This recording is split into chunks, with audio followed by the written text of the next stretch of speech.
Okay students, welcome back. I hope these questions are of great help to you for understanding how to write answers in an exam for a particular type of question. Though the questions are it's given in full frame and it's not of 3 or 5 marks only, you can even find out a 1 mark answer from this frame.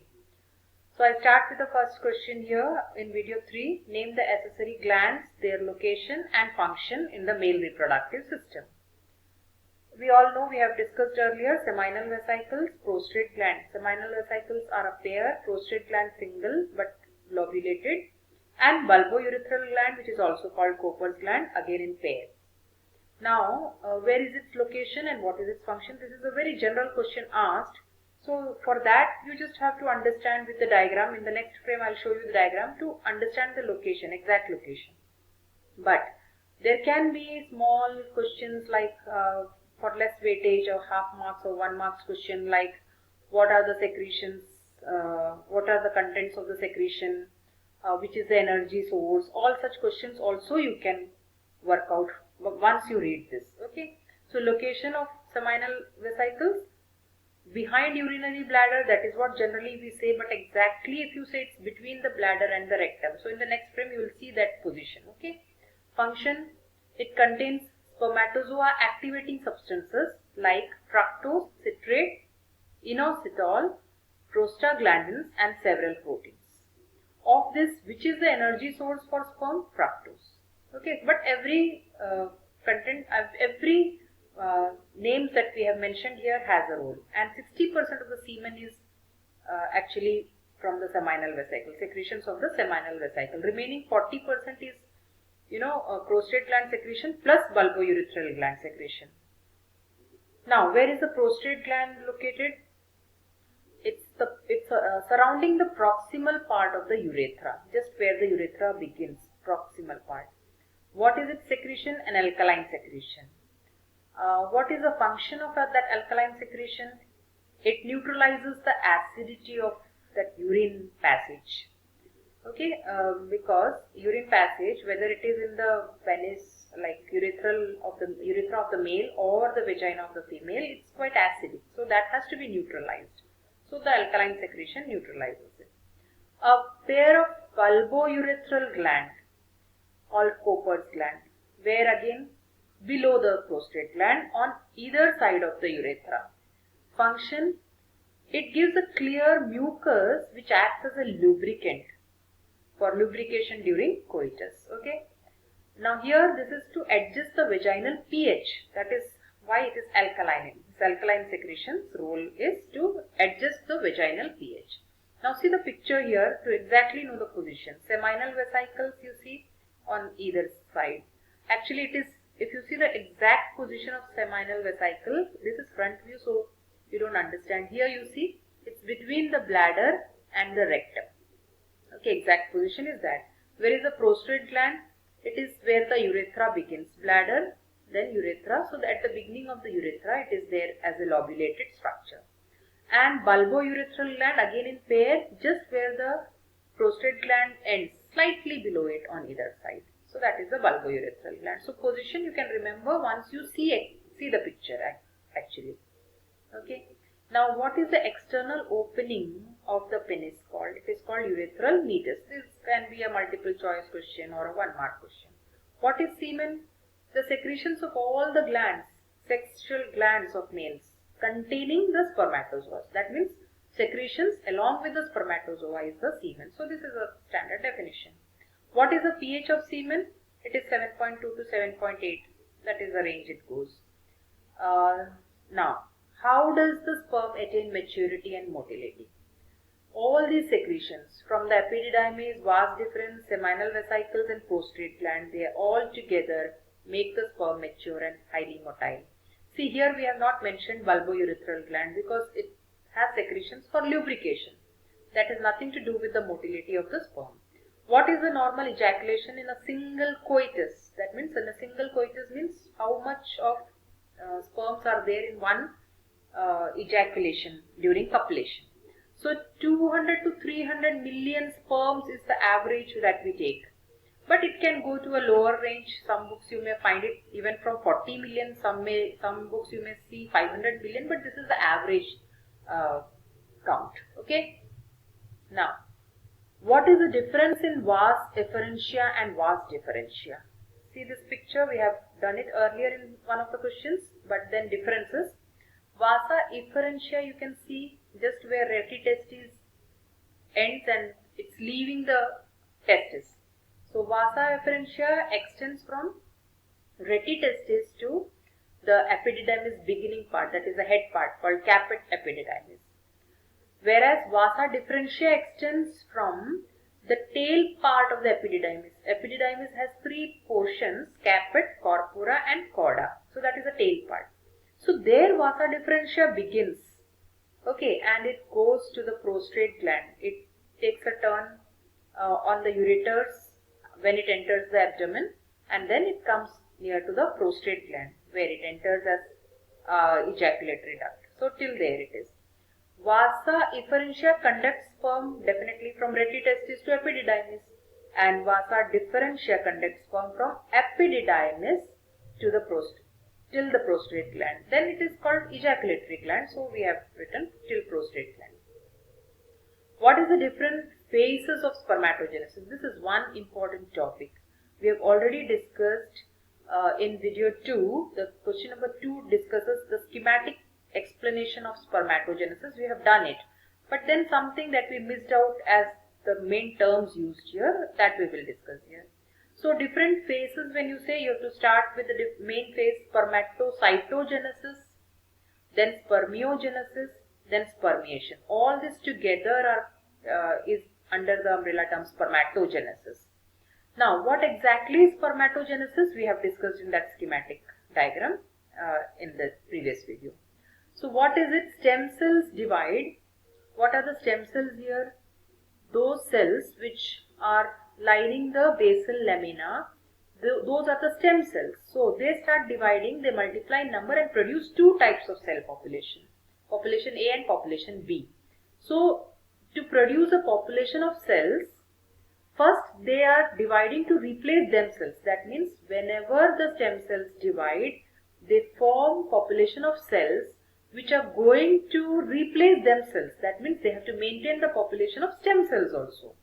And what is the other group of cells formed? They are the spermatogonia, whose fate is to undergo meiosis to produce sperm cells. So we start with spermatogonia when we are talking about spermatogenesis.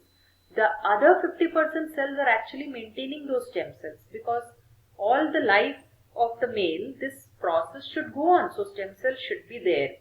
Okay, so that we have discussed in that particular question. Please go through it. So spermatogenesis includes multiplicative phase, growth phase and maturation phase. These three phases have been discussed there. Okay. So once the spermatids are formed, they embed themselves in the Sertoli cells and there they mature into spermatozoa. So that transformation or metamorphosis of the spermatids into spermatozoa is called spermiogenesis.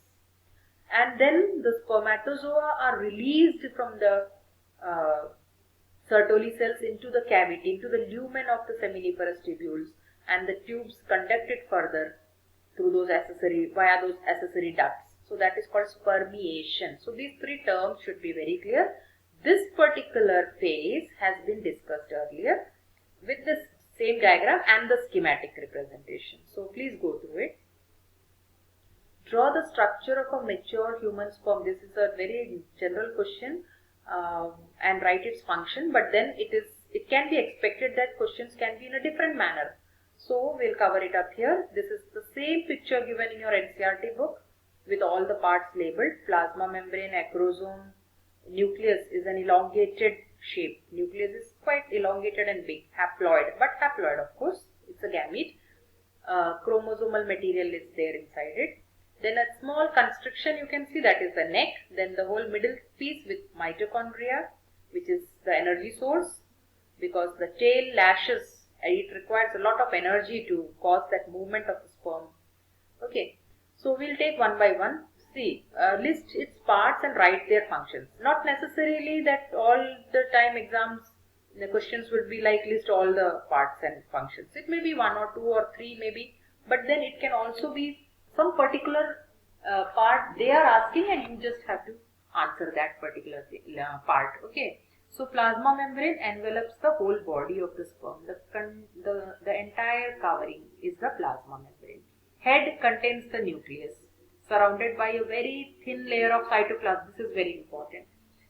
Nucleus is quite big and the cytoplasmic content of that head portion is very less. Nucleus takes up maximum position because sperms contribute very little or no cytoplasm. The whole cytoplasm in the zygote comes from the ovum. That is another question here. Okay. Nucleus contains the chromosomal material. Acrosome is a cap-like structure. This part in the anterior portion of the nucleus, and it is filled with enzymes. That is enough. And for your exams, like if function of acrosome is given, asked, it is filled with enzymes that help in fertilization of ovum. But then there can be questions like what are the enzymes given by acrosome? So that is called sperm lysine. What are sperm lysins? It can be enzyme. It is enzyme hyaluronidase, corona penetrating enzyme, zona lysine or acrosome. All these are called sperm lysine, which is very important to carry out fertilization, to break through the layers of ovum. Zona pellucida, corona radiata, these layers have to be broken through to allow the sperm to enter. So that particular question you can answer. Middle piece, this part, numerous mitochondria, filament-like it is shown here, and they are rich source of energy needed for the swimming. And if sperm is not motile, if it cannot swim, fertilization will not occur, it will not reach the ova. So that is again there. Mitochondria, energy. So if only mitochondria you are explaining, energy source for swimming. Tail, it causes the movement for the sperm, lashing movement it causes. Okay. Now hormonal control of spermatogenesis is another important topic. See, how is the whole spermatogenesis process carried out? Hypothalamus secretes gonadotropin releasing hormone. That means anterior pituitary releases gonadotropin, FSH and LH. So to ask pituitary, to stimulate pituitary to release gonadotropin, hypothalamus gives gonadotropin releasing hormone. So anterior pituitary is stimulated, so it gives the gonadotropins. What are the gonadotropins? FSH and LH. LH stimulates Leydig cells. You can see the labeling here. These are Leydig cells.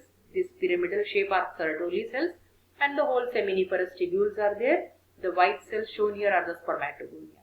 So LH, luteinizing hormone, stimulates Leydig cells. Leydig cells produces androgen, testosterone, etc. Androgen stimulates spermatogenesis. Okay, they stimulate the spermatogonia to carry on the process of meiosis. Now, FSH stimulates the Sertoli cells.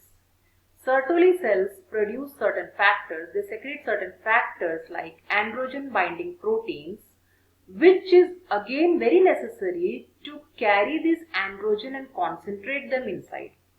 Because androgens are produced by androgens are produced by Leydig cells. So androgens need to be concentrated inside the seminiferous tubules. That is done by these factors from Sertoli cells. So FSH stimulates Sertoli cells to produce factors like the androgen binding proteins, which will concentrate the androgens inside and carry out the spermatogenesis process. Okay.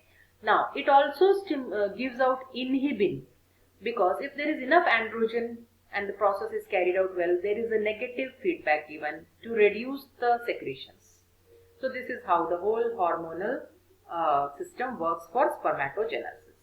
Some miscellaneous questions are there. I expect you to just go through it beyond the NCERT, like what is capacitation. It happens in the female reproductive tract, that is the changes in the sperm in order to penetrate and fertilize an egg. Functions of male accessory ducts to release androgen. Acrosome, where is it formed? It is formed by the modification of Golgi body. Where does the sperm undergo capacitation? What is capacitation is here. So these extra miscellaneous questions also you can go through. How much of speed is the sperm taking to propel? That is 1 to 3 millimeters per minute in human. So please go through all this. I hope it helps you. Thank you so much.